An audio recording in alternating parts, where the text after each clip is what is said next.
The buffs I just copped got a J10. Chase my dream like a stream, I've been paid since. That led to water on my wrist like they did Flint. Hey. All right, man, so obviously season started yesterday. Already starting off strong. Got your first save, got that out the way. Just for you, before we get into like the baseball stuff, from growing up, who were some of your favorite baseball players? Yeah, so I actually grew up a big Astros fan, and so for me it was like they weren't that great, but I got to watch like Lance Berkman was one of my favorite. I played first base, and he was one of my favorite players growing up, and him and Craig Biggio and Jeff Bagwell, like some of my all-time like favorite players. So yeah, definitely those three. I love that. So you know I got to ask you now, on the spot, you got to put 4 on that mountaintop, the Mount Rushmore, for pitchers. If you could just put 4 pitchers on the Mount Rushmore, how does that? And we're gonna have some fun with this. Let's do 3 starters and 1 reliever. How does that Mount Rushmore look? All time. All time. You can mix in guys today, whatever you want to do. I got to put Pedro up there. Pedro obviously he comes around, and one of my favorite pitchers to watch when I was a kid. DeGrom definitely as well. Like, I mean, the run that he's had in his career is, unheard of.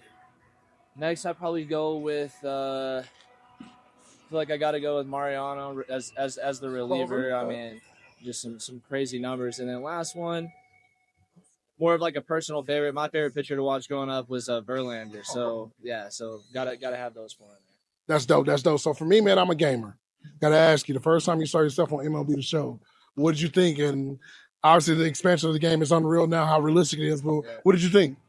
I thought that I didn't throw a 2-seamer, and I was like, well, that's all right. They got that in there. But the first time that I saw myself on the game was like surreal. I mean, I grew up my entire life playing that game and always like creating myself and road to the show and doing stuff like that. So for the first time to actually get the copy of the game and go and like see my own like avatar in the game was like, wow, it's a pretty surreal moment.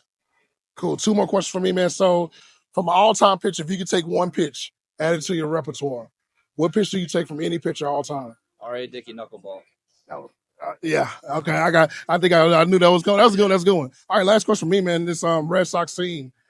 I did a podcast a couple of days ago before the season started, and I said that you guys were the sleeper team. I felt like you guys added Walker Buehler, added Bregman, added some winners to this team with a bunch of young guys, including yourself. Yeah. What do you see in the potential of this team? Because I think this team has a chance to make a deep run. I mean, I think yesterday is the perfect example where it's like, we get off to like a little bit of a slow start hitting the ball, and Eovaldi was doing a great job on the mound. I mean, he's another like guy that's been doing it for a long time. So, like in a game like that, you just got to stay the course, and that's what we did. Guys put together big at-bats late in the game, like Trevor getting on there in that last inning, taking a base, putting the pressure on, and then Willie coming up with just the clutchest moment that you could have, and like right there. And then the job of the bullpen. I mean, Whitlock going out there for 2, shutting it down, Chapman doing his job, and then just being able to go out there and close that game out. It's like just a typical type of win that we talk about, where it's like if we just stay the course and play 9 innings, like we're gonna be really tough to beat. Love it, man. I appreciate your time. The buffs I just copped got a J10. Chase my dream like a stream, I've been paid since.